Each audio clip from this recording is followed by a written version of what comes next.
सीधी जिले से एक बार फिर इंसानियत को शर्मसार कर देने वाला मामला सामने आया है, जहां एक पीड़ित युवक ने सीधी के एसपी डॉक्टर रविंद्र वर्मा पर घोर अत्याचार और दुराचार का आरोप लगाया है।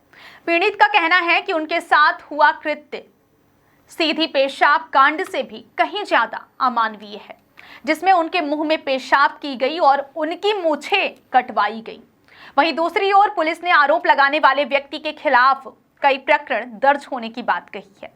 पीड़ित युवक ने वीडियो जारी कर मुख्यमंत्री से लेकर प्रधानमंत्री तक न्याय की गुहार लगाई है। युवक का साफ कहना है कि अगर मुझे न्याय नहीं मिला तो मैं आत्महत्या करूंगा और इसके जिम्मेदार होंगे सीधी के एसपी और कोतवाली थाने के टीआई। आइए सबसे पहले सुनाते हैं आपको पीड़ित युवक को। मैं राजेश सिंह चौहान।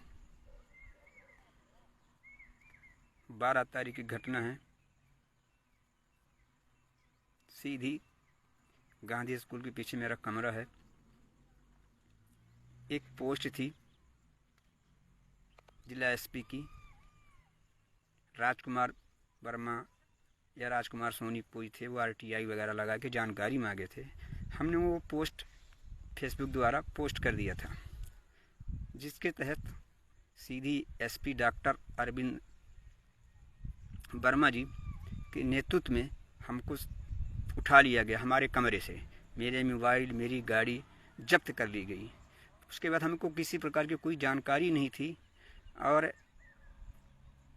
कोतवाली ले जाया गया। कोतवाली के बाद हमको सीधे एसपी ऑफिस के सामने जो साइबर की ऑफिस है वहाँ ले जाया गया और एसपी द्वारा हमें बहुत ज़्यादा प्रताड़ित किया गया और एसपी ने अपने हाथों से स्वयं हमको मारा, जूता से मारा, सब से मारा। और उसके बाद जो घिनौना काम उन्होंने किया, शायद वो जब भारत में अंग्रेज भी थे तो नहीं करते थे। फिर सारी मेरी मूंछ उखाड़ ली गई। मेरी मूंछ कन्हैया लाल बघेल जी जो सिटी कोतवाली में टीआई के रूम में हैं, उन्होंने और ऐसा उखाड़ा कि क्या बताओ, दो मूंछ पकड़ के उखाड़ते रहे और उसके बाद मैं गिड़गिड़ाता रहा। कई भी आरक्षक महिलाएं वहाँ बैठी थी।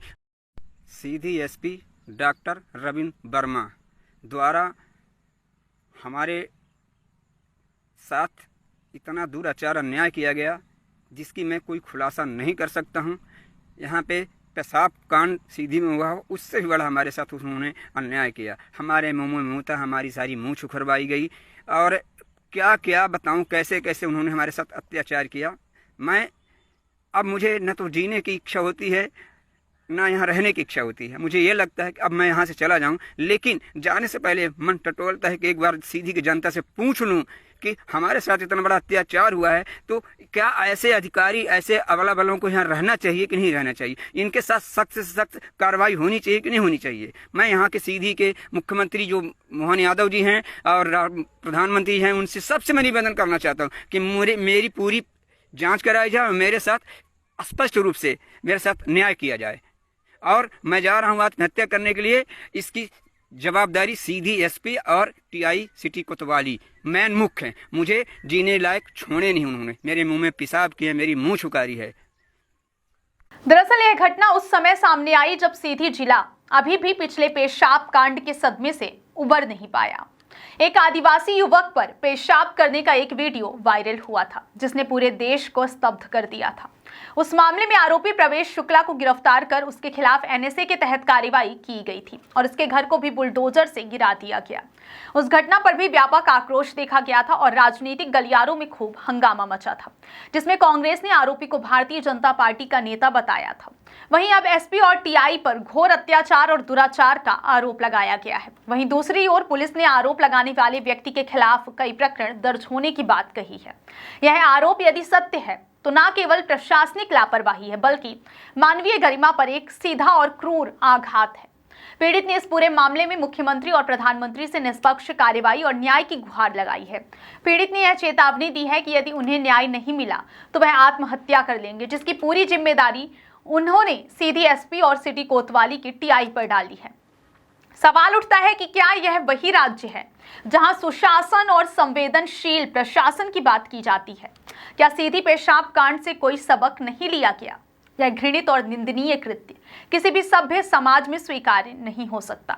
शासन प्रशासन इस मामले की गंभीरता को समझते हुए तत्काल और निष्पक्ष जांच के आदेश दें। यदि आरोप सही पाए जाते हैं तो संबंधित पुलिस अधीक्षक के खिलाफ कार्यवाही की जानी चाहिए। अब इस पूरे मामले पर कितनी सच्चाई है, यह जांच के बाद ही स्पष्ट हो पाएगा। जांच के बाद ही स्पष्ट होगा कि यह आरोप सत्य हैं या फिर असत्य। इस खबर के बारे में आपकी क्या राय है, हमें कमेंट में जरूर बताएं।